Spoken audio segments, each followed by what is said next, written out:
दिल्ली के अंदर काली घाट पे एक हनुमान मंदिर है, वहाँ पर एक पंडित जी थे। मैंने कहा कि भाई योगी जी कह रहे हैं कि हनुमान जी दलित थे, तो आप दलित के कैसे पूजा कर सकते हो, ब्राह्मणों कैसे इनका पूजा कर रहे हो, आप निकलिए यहाँ से। उस मंदिर पे हमने उनको निकाल दिया। जब निकाल दिए? हाँ, निकाल दिया। पंडित जी को निकाल दिया। मैंने कहा पहले इस बात का जवाब ले करके आइए, फिर आप पूजा करिए। पूजा करने का हमारा भी अधिकार है। जब ये दलित हैं, मैं दलित हूँ, तो दलित भगवान का दलित ही पूजा करेगा, ब्राह्मण का यहाँ क्या काम है। कश्यप, निषाद, बिंद, केवट, कहार, चाई, बातम, धुरिया, तियर, खरवार, बेलदार, तुरैया, और चाहे बंगाल का जालो मालो, जलुआ केवट, हलुआ केवट, नाम शूद्र पटनी चौधरी हो, चाहे आपका उड़ीसा का केवट हो, केवटा हो, और चाहे वह कर्नाटक का सागा पुत्रा, राजपुत्रा, गंगा पुत्रा हो, और चाहे आपका महाराष्ट्र का कोली हो, कोली में देवरे कोली, टोकरे कोली, महादेव कोली, और चाहे गुजरात का राजे भोई, खासे भोई, झीगा भोई, नाम शूद्र पटनी, टंडेल, खैरवा, और चाहे वह मेहरा समाज हो, कश्यप, निषाद, बिंद समाज के लोग पूरे एक ध्वनि मत से कहने लगे कि हम फूलन देवी वाले हैं। राजनाथ सिंह ने जो तुरंत आडवाणी जी को चिट्ठी लिखा कि फूलन देवी के ऊपर जो सिक्योरिटी में खर्चा किया जा रहा है, ये तुरंत सिक्योरिटी हटा लिया जाए। सारी सिक्योरिटी हटा ली गई, सिंगल एक सिक्योरिटी दिया। हम लोगों ने हमने विरोध किया। मैं फूलन देवी के साथ रहता था। अटल जी की सरकार बनी और 2001 में चीफ मिनिस्टर राजनाथ सिंह बने, उनकी सुरक्षा व्यवस्था हटा दी गई। मुझे मालूम है उनकी हत्या के ठीक 6 महीने पहले उनकी सुरक्षा हटाई गई थी। सिंगल सिक्योरिटी वाला था। ये दुर्भाग्य की बात है और ये संयोग नहीं है कि जब राजनाथ सिंह चीफ मिनिस्टर बनते हैं तो फूलन देवी की हत्या होती है। जब राजनाथ सिंह चीफ मिनिस्टर से होम मिनिस्टर देश के बनते हैं तो इनका हत्यारा छूट जाता है। एक फूलन देवी का वीवीआईपी इलाके में दलित महिला का जो विश्व की धरोहर थी उसकी हत्या हो जाती है और सीबीआई की जांच नहीं होती। एक सलमान खान काले हिरन का शिकार करता है, उसकी सीबीआई जांच होती है, और हमारे दलित की बेटी की जो सांसद थी वीआईपी इलाके में उसकी हत्या कर दी जाती है, चश्मदीद गवाह हैं, उसकी सीबीआई जांच नहीं होती। जान लगा देंगे और 22 में मुख्यमंत्री अखिलेश जी को बना के रहेंगे। तूफानी निषाद जी हमारे साथ हैं उत्तर प्रदेश लखनऊ में। तूफानी जी काहे कांग्रेस छोड़ दिए? आप तो कांग्रेस में तो बड़े पद पे थे, फिशर वाला जो प्रकोष्ठ है उसमें देखिए सचिव थे ना, राष्ट्रीय महासचिव था। देखिए मैं कांग्रेस में बहुत सालों से काम कर रहा हूँ, आस्था विश्वास था मेरा। मैं कांग्रेस पार्टी के साथ साथ सामाजिक संगठन का भी अध्यक्ष हूँ। राष्ट्रीय निषाद संघ जो नेशनल एसोसिएशन ऑफ फिशरमैन है, 40 साल पुरानी संस्था है, लगभग 20-22 स्टेटों में काम करती है। उत्तर से लेके दक्षिण तक मेरी समाज में बहुत अच्छी पकड़ है और आरक्षण की लड़ाई को लेकर के हमने जंतर मंतर पे 7 बड़े धरना। सर आरक्षण वाला बात बोलिएगा ना तूफानी जी, सुनिए जरा सा। आरक्षण के नाम पर बिहार के लोगों को मल्लाह के नेता ने बेवकूफ़ बनाया, उत्तर प्रदेश के 1-2 नेता ने बेवकूफ़ बनाया, भाजपा के साथ गए, सत्ता का सुख भोग रहे हैं और फिर जैसे ही सत्ता में जाते हैं वो भूल जाते हैं आरक्षण निषाद मल्लाह के SC/ST वाला। नहीं सुनिए, आरक्षण वाला बातें अब बोर करती है, क्योंकि मल्लाह निषाद के नेता जब आरक्षण की बात करते हैं तो समझ जाइए कि मल्लाहों को ठगने की बात करते हैं। नहीं, आप मेरी बात को सुन लीजिए पहले, आपने मेरी बात को पूरा। तूफानी जी बोलिए। 10 सितंबर 2004 को उत्तर प्रदेश सरकार के तरफ से एक रिकमेंडेशन भारत सरकार को जाता है और उस समय केंद्र में कांग्रेस की सरकार थी। मैं अपनी सरकार में रह करके अपने सरकार से वह आरक्षण की लड़ाई लड़ता रहा, क्योंकि उत्तर प्रदेश सरकार ने रिकमेंड किया था और उसको करना केंद्र सरकार को था। केंद्र सरकार जो है कांग्रेस की थी और मैं कांग्रेस का सिपाही था। मीरा कुमार सामाजिक न्याय अधिकारिता मंत्री थी। मेरे अपने पार्टी के नेता से मेरी अपनी लड़ाई थी, क्योंकि मैं सामाजिक अपने संगठन का अध्यक्ष था। मैं दिल्ली का अध्यक्ष था उस समय, राष्ट्रीय निषाद संघ का। तो जंतर मंतर पे जो मेरा धरना प्रदर्शन चलता था वो अपने ही सरकार के मंत्रियों के खिलाफ चलता था। इसलिए चलता था कि उत्तर प्रदेश सरकार ने अगर अनुसूचित जाति संस्थान आयोग से एक सर्वे करा करके भारत सरकार को भेजा कि निषाद की उपजातियां, तो रिजेक्ट कर दिया गया। नहीं, रिजेक्ट नहीं हुआ था। रिजेक्ट कब हुआ मैं आपको बता रहा हूं। 10 सितंबर 2004 को गया, सामाजिक न्याय अधिकारिता मीरा कुमार थी, उन्होंने दबा करके रखा।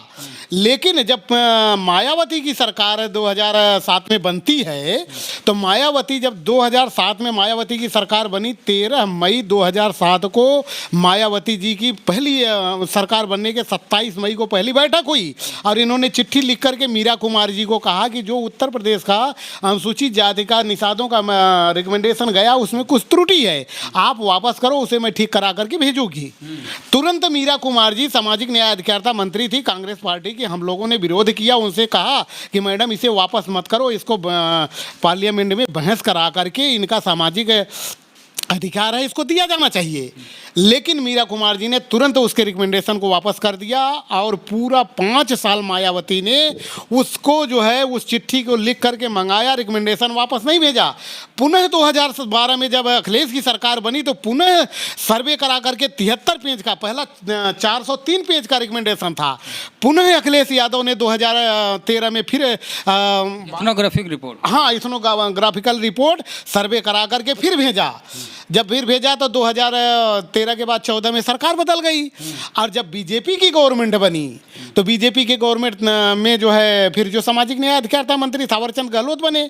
लेकिन इन लोगों ने गुमराह किया। हमने जो है समाज को कहीं कतई गुमराह नहीं किया। मैं पार्टी में रह करके पार्टी के अंदर, आप कह रहे हैं आपने कांग्रेस क्यों छोड़ा, आप राष्ट्रीय महासचिव हैं। मैं राष्ट्रीय महासचिव कांग्रेस पार्टी में ऑल इंडिया फिशरमैन कांग्रेस का था और आज भी हूँ, अभी इस्तीफा नहीं दिया हूँ। लेकिन मैं समाजवादी पार्टी ज्वाइन इसलिए करने जा रहा हूँ कि पिछले 3 वर्षों में मेरी लास्ट मुलाकात प्रियंका गांधी से 20 मार्च 2019 को नौका यात्रा के दौरान, जो प्रयागराज से लेके बनारस तक नौका यात्रा हुई, 20 मार्च को लास्ट मुलाकात हुई। 2019 में 19 गया, 20 गया, 21 जाने वाला है। मैं तमाम कोशिश के बावजूद प्रियंका गांधी मुझसे मिल नहीं रही हैं। राहुल गांधी 4 साल से, पिछले 4 सालों से नहीं मिले। उत्तर प्रदेश में अजय कुमार लल्लू जी हैं, मैं लल्लू जी से मिलने का प्रयास किया। प्रदेश अध्यक्ष, हाँ, इसलिए प्रयास किया क्योंकि मैं, प्रदेश अध्यक्ष मिले कि नहीं मिले, लेकिन वो मेरी बात सुने नहीं। अभी जो है अक्टूबर 2020 में निषादों का या पिछड़ा सम्मेलन लखनऊ के अंदर हुआ। मुझे बाकायदा चिट्ठी दे करके विशिष्ट अतिथि के रूप में और प्रवक्ता के रूप में बुलाया गया। जब मैं वहां आया तो 200-250 लोग कांग्रेस कार्यालय में थे। अजय कुमार लल्लू थे, के सचान साहब थे, राजा राम पाल साहब बैठे थे, पूर्व सांसद। तो वहाँ मैंने अजय कुमार लल्लू जी से कहा कि मैंने कहा यार पिछड़ों का आप सम्मेलन कर रहे हो और बैनर वहाँ लगा है कि निषाद की उपजातियाँ कश्यप, निषाद, बिंद, केवट को जोड़ने का सम्मेलन, पिछड़ों का महासम्मेलन, उसका संचालन गणेश प्रजापति और उसका जो है अध्यक्षता और संयोजक मनोज यादव और सम्मेलन निषाद का। तो मैंने यही पूछा अजय कुमार लल्लू जी से कि माननीय अध्यक्ष जी, बड़े खेद के साथ मुझे कहना पड़ रहा है कि आज पिछड़ों का सम्मेलन है और ख़ास तौर से यहाँ मंच पर जो बैनर लगा है इसमें निषाद को अंकित किया गया है, लेकिन मंच पे एक भी निषाद नहीं बैठा है। तो आप मुझे कृपा करके ये बताएं कि 2022 की तैयारी है, निषादों को जोड़ने की तैयारी है या आज पिछड़ों को कांग्रेस में जोड़ने की तैयारी है? आज का एजेंडा क्या है? कृपया करके मुझे बताने का कष्ट करें। दूसरी बात उनसे मैंने कहा, आज संघर्ष के दिनों में आप सत्ता में जो बैठे हैं लोग, सामंतवादी लोग, आप शासन से प्रशासन से लड़ रहे हैं, आप जेल गए, आप सड़कों पे लेट रहे हैं, आप लाठी खा रहे हैं। उत्तर प्रदेश के अंदर 200 से 250 लोग आज की डेट में पूर्व विधायक हैं कांग्रेस में, 50 से लेके 70, 80 या 100 के आसपास पूर्व सांसद हैं। जब आज संघर्ष के दिनों में वो क्यों नहीं आपके साथ हैं? और जब कल टिकट बंटने लगेगा तो वो लोग पहुंचेंगे, आपकी गर्दन पकड़ लेंगे कि मैं पूर्व सांसद हूं, मैं विनिंग कैंडिडेट दे रहा हूं, इसको टिकट दीजिए। मैं पूर्व विधायक हूं, मैं विनिंग कैंडिडेट दे रहा हूं, आप इसको टिकट दीजिए। टिकट बांटने के समय जो यहाँ मुरझाए हुए 200-250 चेहरे बैठे हैं, क्या ये आपसे मिल पाएंगे? क्या आप इनको, मेरे कहने से, मैं समाज का नेता, इज्जत सम्मान आपका कांग्रेस में नहीं था? नहीं था, लेकिन कहाँ नहीं था? मेरे मतलब है उन पिछड़ी जातियों के लोगों का नहीं होता था, मेरा सम्मान था। व्यक्तिगत आपका था, आपके समाज का नहीं। मैं सामाजिक लड़ाई लड़ रहा हूं। जब मेरे पूरे प्रदेश में मैंने 75 जिलों में 75 जिला अध्यक्ष ऑल इंडिया फिशरमैन कांग्रेस का बनवाया, मैं प्रभारी था उत्तर प्रदेश का, और मैंने 65 प्रदेश कार्यालय का जो है प्रदेश कार्यकारिणी कमेटी का गठन किया। मैं राज बब्बर साहब जब थे उनसे जो है उसको रिकमेंडेशन करा करके अपने ऑल इंडिया के अध्यक्ष टी.एन. प्रतापन को और माननीय राहुल गांधी जी को दिया, प्रियंका गांधी प्रभारी को दिया कि मैंने उत्तर प्रदेश का ये जो है संगठन 75 जिले में मैं जा करके जिला अध्यक्षों की सूची और जिले की कमेटी मैं बना करके आपको दिया। तो कम से कम मेरा दायित्व तो बनता है, वो लोग जो लोग उनकी जो समस्या होती है वो लोग मुझे कहते हैं कि भैया प्रियंका गांधी से मिलाओ। भैया लेकिन मिलते नहीं, हो गई बात, न राहुल गांधी मिलते हैं न प्रियंका जी मिलती हैं। ठीक है, समाजवादी पार्टी ज्वाइन कर रहे हैं? हाँ, कर रहे हैं ना। एक और बड़ा कारण बताऊं, अभी बसवार में एक बहुत बड़ी घटना हुई, आपने देखा होगा, बसवार प्रयागराज में। वहां पर निषादों के नावों को जेसीबी से प्रशासन द्वारा तोड़वा दिया गया, ठीक है, और लाठी चार्ज करवाया गया, उनकी जो घर खड़ी फॉर्च्यूनर को तोड़ दिया जेसीबी लगा करके। मैं गया बसवार, मैं बसवार गया, जब वहाँ बसवार गया तो मैंने जा करके जब सूचना दिया तो मेरे बाद प्रियंका गांधी गई। प्रियंका गांधी गई, जब वहाँ जिस दिन प्रियंका गांधी गई, शासन प्रशासन आनन फानन में उनकी नाव ठीक कराया और उनको जो है सब लोगों को जो उचित मुआवजा जो है इलाहाबाद से दिया गया, सरकार के द्वारा कह करके दिया गया। प्रियंका गांधी गई, 10 लाख की घोषणा करके आया और उन्होंने अपने पार्टी फंड से अपने तरफ से 10 लाख रुपए निषादों को राहत के लिए भिजवाया। तो प्रियंका गांधी ने कहा कि इन निषादों के लिए कुछ होना चाहिए। तो ये वहाँ नदी नाव मल्लाह के अधिकार पर एक यात्रा प्रस्ताव हुआ कि इसको किया जाए। इलाहाबाद के अंदर वहाँ प्रेस कॉन्फ्रेंस हुआ, प्रेस कॉन्फ्रेंस में मुझे बुलाया गया। मीडिया के लोगों ने सवाल किया निषादों के अधिकार, नदी नाव अधिकार और खनन बालू के अधिकार पर मैंने चर्चा किया वहाँ। जब वो नदी अधिकार यात्रा जब शुरू हुआ तो उसको पिछड़ा वर्ग, उत्तर प्रदेश पिछड़ा वर्ग कमेटी कर रहा है, मनोज यादव कर रहे हैं। मैंने कहा कि पिछड़ा वर्ग का काम है, पिछड़े वर्ग का काम करे। जब आपके यहाँ all India fisherman Congress cell बना है, जब फिशरमैनों का सेल बना है तो उसका नेतृत्व और उसके अधिकार की लड़ाई सेल करे। तो सेल को किसी पदाधिकारी, तिलकधारी निषाद प्रदेश अध्यक्ष है, उनको नहीं पूछा गया। मैं प्रभारी हूं, मुझे नहीं पूछा गया। मनोज यादव लेकर के चल रहे हैं, वो कह रहे हैं कि नौका यात्रा करूंगा। मुझे बोले कि निषाद जी आप मेरे साथ चलो। मैंने कहा मैं आपके साथ चलूंगा, मुझे पहले आप ये बताएं जो नदी अधिकार यात्रा है इसका स्वरूप क्या है। उन्होंने कहा कि नदी किनारे किनारे चलूंगा 15 किलोमीटर और जहां रात हो जाएगी वहीं डेरा डालूंगा, वहीं खाना बनाऊंगा खाऊंगा, उसके बाद आगे मैं चल दूंगा। तो मैंने कहा नदी किनारे आप चलोगे कि गंगा इस पार या उस पार? बोले इस पार किनारे। मैंने कहा उस पार के जो निषाद हैं क्या उनकी लड़ाई नहीं है? उनको अधिकार नहीं चाहिए? तो भाई इसका स्वरूप बैठ करके जल्दबाजी मत करो, 1 हफ्ते का टाइम दो। और जो निषाद के नेता हैं, जो ऑल इंडिया फिशरमैन कांग्रेस का प्रदेश अध्यक्ष है, मैं प्रदेश प्रभारी हूं और मेरे प्रदेश के 65 पदाधिकारी हैं, 75 जिला अध्यक्ष हैं, उनको बैठा करके, उनको बुला करके बैठ करके एक स्वरूप तैयार करें। व्यवस्था दे रही अगर पार्टी तो हम लोगों को ये लगे कि निषादों के हक अधिकार की लड़ाई लड़ रहे हैं, मुझसे ज़्यादा कोई नहीं जानता। मीडिया के सवालों का जवाब मैंने दिया तो उसके बाद इन्होंने कहा कि ठीक है निषाद जी। मैं इधर आया, मेरे आने के बाद मनोज यादव जो है वहाँ से यात्रा शुरू कर दिए। कुछ लोगों को लेकर के मुझसे लिस्ट मांगा, 250 लोगों का लिस्ट। प्रियंका गांधी के जो पर्सनल पीए हैं संदीप सिंह, उन्होंने मुझसे कहा कि आप अपने लोगों का लिस्ट दीजिए और मैं दीदी से आपकी मुलाकात कराता हूँ। मैंने 250 लोगों का लिस्ट बना करके दे दिया। वहाँ से संदीप यादव वो लिस्ट उठा करके मनोज यादव को दे दिया। और मनोज यादव क्या करे कि उस लिस्ट में से जो हमारे लोग हैं, जिनको हमने बनाया, जो मेरे फॉलोअर्स हैं, उनको फ़ोन करके करें भाई आपको नदी अधिकार यात्रा में आना है, प्रियंका जी का आदेश है। वो आदमी कह रहा है कि अरे भैया तूफानी जी बोले कि नहीं, तूफानी जी ने कहा कि वो राष्ट्रीय नेता हैं, वो उत्तर प्रदेश के मामले में मैटर नहीं करेंगे। इस तरह से लोगों को कांग्रेस तोड़ने का काम कर रहे हैं। राहुल गांधी, प्रियंका गांधी को ये बात नहीं मालूम है। मैंने चिट्ठी लिखा राहुल गांधी जी को, मैंने प्रियंका गांधी को चिट्ठी लिखा और मैंने रिमाइंडर करा। उन सब की चिट्ठियां मैंने अपने पास रखा है। मैंने उनको रजिस्ट्री भेजा, मेल भेजा, ट्विटर भेजा। कौन लोग प्रियंका गांधी का मेल ट्विटर हैंडल कर रहे हैं? कौन लोग उनकी चिट्ठी को पढ़ रहे हैं? क्या प्रियंका गांधी के नॉलेज में नहीं है? रमेश चंद्र निषाद जी बैठे हैं, हमारे महामंत्री प्रदेश के थे। इनको प्रियंका गांधी 12 तुगलक लेन में बुलाई मिलने के लिए। इनसे 15 मिनट की चर्चा हुई। इन्होंने कहा कि मैडम हमारे राष्ट्रीय नेता तूफानी निषाद जी बाहर बैठे हैं, 2 मिनट के लिए आप उनसे मिल लो। उन्होंने कहा कि नहीं, नेक्स्ट आफ्टरनून। राजेश जी लिख लीजिए, संदीप जी लिख लीजिए। उन्होंने लिख लिया। आज तक नेक्स्ट आफ्टरनून नहीं हुआ। ये व्यक्ति पूरा जीवन कांग्रेस में दे दिए, रो करके कि मेरे राष्ट्रीय नेता का इतना अपमान। रो करके इन्होंने कांग्रेस छोड़ दिया। 6 महीने पहले ये सपा ज्वाइन कर लिए। मैंने नहीं रोका। रमेश चंद्र निषाद जिला अध्यक्ष रहे, महामंत्री रहे मेनवाड़ी में, और हमारे ऑल इंडिया फिशरमैन कांग्रेस के ये प्रदेश उपाध्यक्ष भी रहे। सपा से अपनापन महसूस करेंगे? बिल्कुल महसूस करेंगे। इसलिए देखिए 2 विचारधारा है। मैं 1998 में सपा में ही था। अच्छा। फूलन देवी मुझे राखी बांधा करती थी। सपा का पहला प्रशिक्षण शिविर हरिद्वार के अंदर जब लगा था 1998 में, उस प्रशिक्षण शिविर को मैं अटेंड किया था। मैं दिल्ली में उस समय प्रदेश सचिव था, उषा यादव जी ने मुझे बनाया था। फूलन देवी के साथ मैं समाजवादी पार्टी में काम करता था। फूलन देवी मुझे 98 में, 99 में, 2000 में राखी बांधी। 2001 में जब उनकी हत्या हुई तो मैं टूट गया।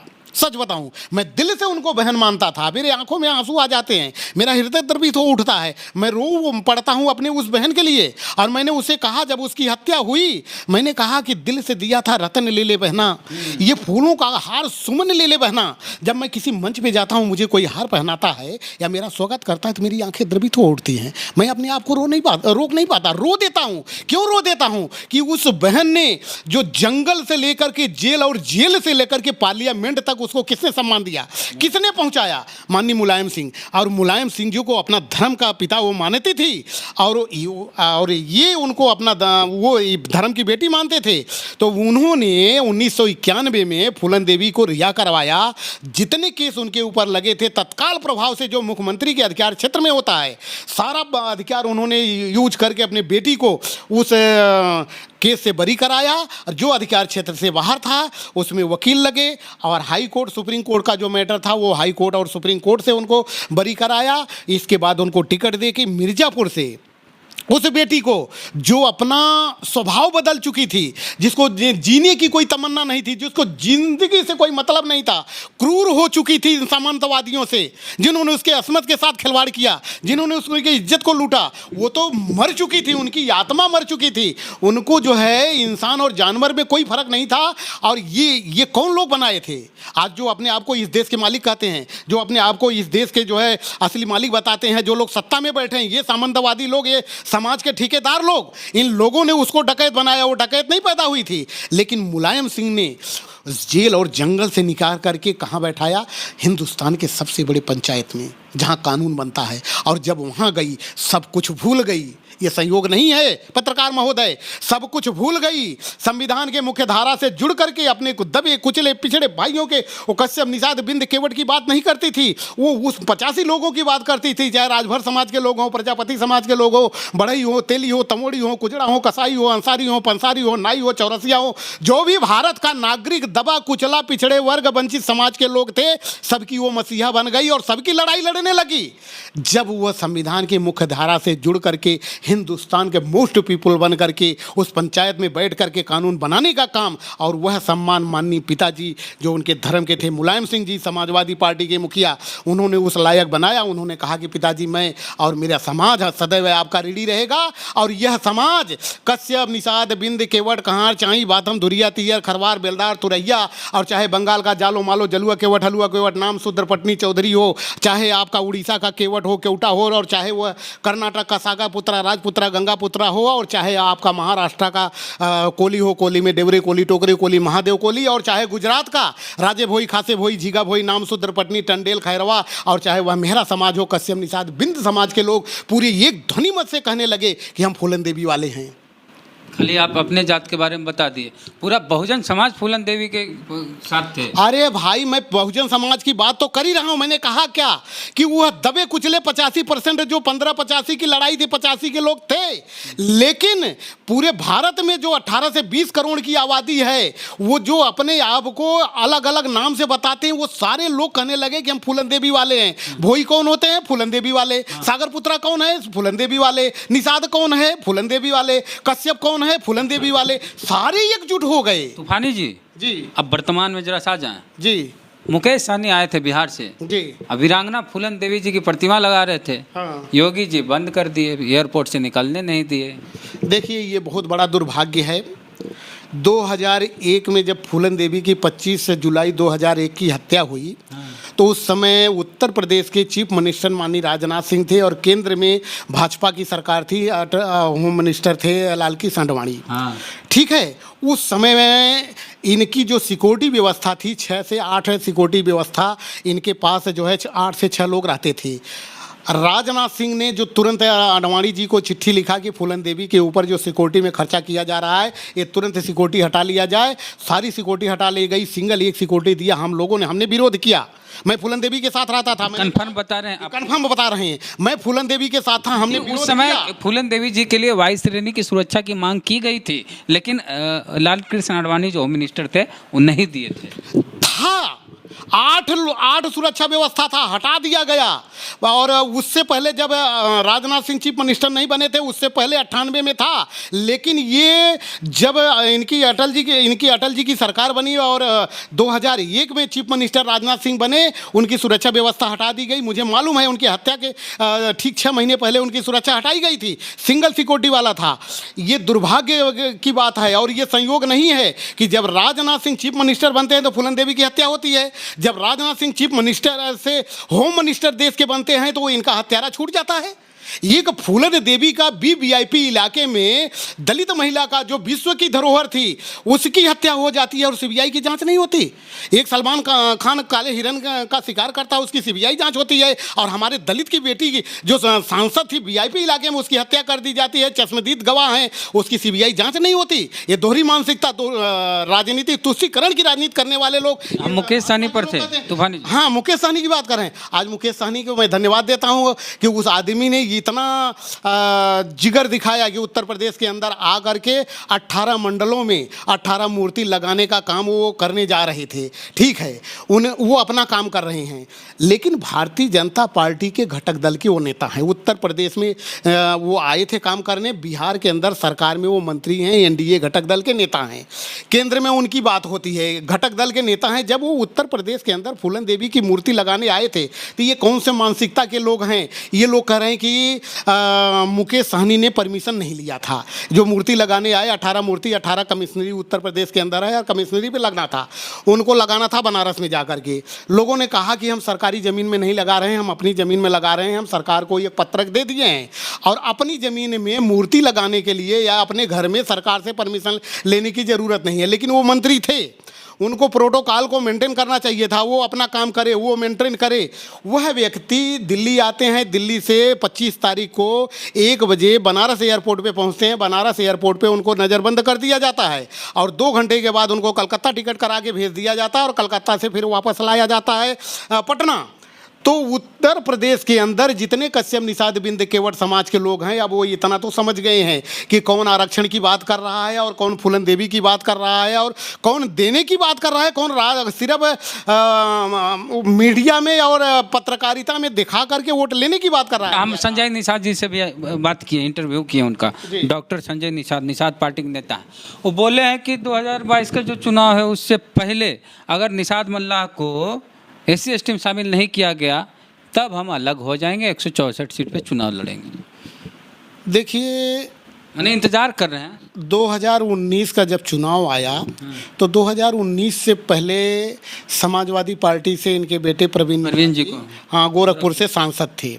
2019 का आम चुनाव आया तो आरक्षण के मुद्दे पे आपने जो है पाला बदला और अपने बेटे को निषाद पार्टी के कोटे से और बीजेपी के सिंबल पे आपने चुनाव लड़ाया।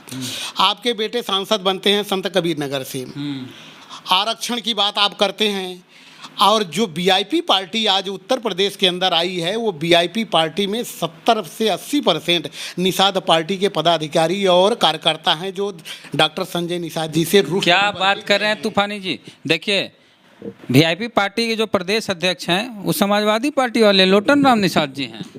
मैंने 70% की बात करी। हाँ, तो मेन आदमी तो आपका समाजवादी वाले, बिल्कुल समाजवादी वाले हैं। सेनापति तो समाजवादी वाले हैं, लेकिन सेनापति अभी लौटन राम जी को बनाया गया है। वो अथॉरिटी लौटन राम को सिर्फ ये कागजों में दिया है, सारी मेन अथॉरिटी अभी जो मेन पावर है वो मुकेश सहनी के पास है। आप जा करके बात करिए मुकेश सहनी जी से कि आप एनडीए घटक दल के नेता हैं या उत्तर प्रदेश के अंदर सपा या भाजपा से अलग होकर के सपा के साथ या बसपा के साथ गठबंधन कर सकते हैं। तो ये उनका स्टैंड है, लौटन राम का नहीं है। लौटन राम का काम है सिर्फ कि आप संगठन को खड़ा करें, गठबंधन करना, आरक्षण के मुद्दे पे किसके साथ जाना है ये सेनापति अभी उन्हीं के हाथ में है, मुकेश सहनी के। तो वो अपना काम कर रहे हैं, लौटन राम अपना काम कर रहे हैं, उस पर मैं बहुत ज़्यादा कमेंट नहीं करूँगा। बाकी रही निषाद समाज की बात है, कश्यप निषाद समाज अब ये समझ चुका है कि कौन हमें गुमराह कर रहा है और कौन हमारे लिए काम कर रहा है। यह समाज स्वयं निर्णय लेगा, क्योंकि यह समाज अब बहुत जागरूक हो चुका है, बहुत पॉलिटिशियन हो चुका है। योगी जी से कहा है आप लोग फेड अप हैं? योगी जी से हम लोग काहे फेडअप है? हम देखिए, सीधी सी बात है, योगी जी सूबे के सबसे बड़े स्टेट के मुख्यमंत्री हैं। योगी जी के कथनी और करनी में दोनों में अंतर है। वो कहते हैं कि जब अभी राजस्थान का जब चुनाव हुआ था, राजस्थान के चुनाव में गए थे तो उनका स्टेटमेंट आपने देखा होगा कि वहाँ उन्होंने कहा कि हनुमान जी दलित थे। हाँ। हनुमान जी दलित थे और वो अयोध्या के भारतीय जनता पार्टी के जिला अध्यक्ष थे। तो हमने कहा कि जब हनुमान जी दलित थे तो हनुमान जी के मंदिरों में ब्राह्मणों का क्या काम? वहाँ तो दलितों को पुजारी होना चाहिए ना। बिल्कुल बिल्कुल बिल्कुल बिल्कुल। तो हमने जो है दिल्ली के अंदर काली घाट पे एक हनुमान मंदिर है, वहाँ पर एक पंडित जी थे। मैंने कहा कि भाई योगी जी कह रहे हैं कि हनुमान जी दलित थे, तो आप दलित के कैसे पूजा कर सकते हो, ब्राह्मणों कैसे इनका पूजा कर रहे हो, आप निकलिए यहाँ से। उस मंदिर पे हमने उनको निकाल दिया। जब निकाल दिए? हाँ, निकाल दिया। पंडित जी को निकाल दिया। मैंने कहा पहले इस बात का जवाब ले करके आइए, फिर आप पूजा करिए। पूजा करने का हमारा भी अधिकार है। जब ये दलित हैं, मैं दलित हूँ, तो दलित भगवान का दलित ही पूजा करेगा, ब्राह्मण का यहाँ क्या काम है। तो जब इन्होंने कहा कि हनुमान जी दलित थे और अयोध्या के जिला अध्यक्ष थे भारतीय जनता पार्टी के, योगी जी आप चीफ मिनिस्टर हो, आप कह रहे हो कि निषाद भगवान राम के सबसे बड़े हितैषी थे, इन्होंने भगवान राम को पार किया था। तो जो केवट भगवान राम को पार किया था, उसी केवट की लड़की तो फूलन देवी थी।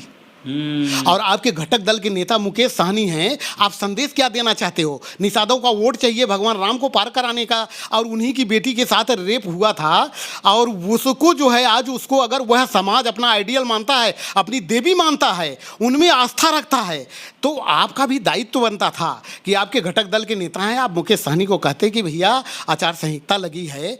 कहाँ लगी? लॉकडाउन लगा है, धारा 144 लगी है। तो आप इस भीड़ को इकट्ठा ना करें, ठीक है, आप जा रहे हो शांतिपूर्वक करिए, आप घटक दल के नेता हैं। ये कहाँ का न्याय संगत है कि फूलन देवी की मूर्ति लगाने के नाम पे 2 जुलाई को वो एंट्री करते हैं, यहाँ 500 गाड़ी लेके आते हैं, तब तो आप मीडिया लगा करके उनका जो है आप सर्वे तो मुकेश सहनी तो बोल दिए हैं बिहार में जाके कि हम उत्तर प्रदेश में योगी जी की सरकार नहीं बनने देंगे। नहीं बोल दिए हैं, वो तो एक राजनीतिक स्टैंड है। मैं कह रहा हूँ कि वो जो अपना काम कर रहे हैं करने दो, उसमें मैं बहुत कमेंट नहीं करूंगा। बोल देना और करना। हो सकता है कि समाजवादी पार्टी के साथ ही गठबंधन कर ले। देखिए मैं उस पर कमेंट नहीं कर सकता। वो राष्ट्रीय अध्यक्ष हैं, सेनापति हैं अपने पार्टी का, उनको जहाँ जाना होगा वो जाएंगे। उनको समाज हित में अगर काम करना है या पार्टी हित में काम। मल्लाह का चूंकि देखिए इनके बारे में बता देते हैं, तूफानी जी हैं दिल्ली के रहने वाले जी, इसलिए वहाँ ये अनुसूचित जाति में आते हैं। मल्लाह दिल्ली में अनुसूचित जाति है, बंगाल में अनुसूचित जाति है, और उड़ीसा में 3 स्टेट में। आसाम में भी है। आसाम में है, वो उड़ीसा में है, आसाम में है, बंगाल में है, दिल्ली में है, और उत्तर प्रदेश के अंदर भी है मझवार के नाम से। लेकिन सारे मल्लाह नहीं है। हाँ। वही लड़ाई इनकी है, और उसी लड़ाई को आगे बढ़ाने के लिए समाजवादी पार्टी अब चल गए हैं। बिल्कुल समाजवादी पार्टी के एजेंडे में रहा। समाज ये किसी भी जाति को एससी में शामिल किया जाए, एसटी में शामिल किया जाए, ये केंद्र सरकार तय करती है। तो समाजवादी की सरकार अगर बन भी जाती है उत्तर प्रदेश में, तब भी आप नहीं करवा पाएंगे केंद्र से, क्योंकि केंद्र में मोदी जी की सरकार। जी केंद्र में मोदी जी की सरकार है। हम लोग यहाँ सरकार बनाएंगे। अगर यहाँ सरकार समाजवादी पार्टी की बनती है तो स्टेट गवर्नमेंट का क्या इतना ही रोल होता है कि वो जो है अनुसूचित जाति संस्थान आयोग से सर्वे रिपोर्ट करा करके एक दबाव बना सकती है। दबाव नीतीश जी नहीं बना सके, नीतीश जी नहीं बनाए, लेकिन समाजवादी पार्टी ने बनाया था।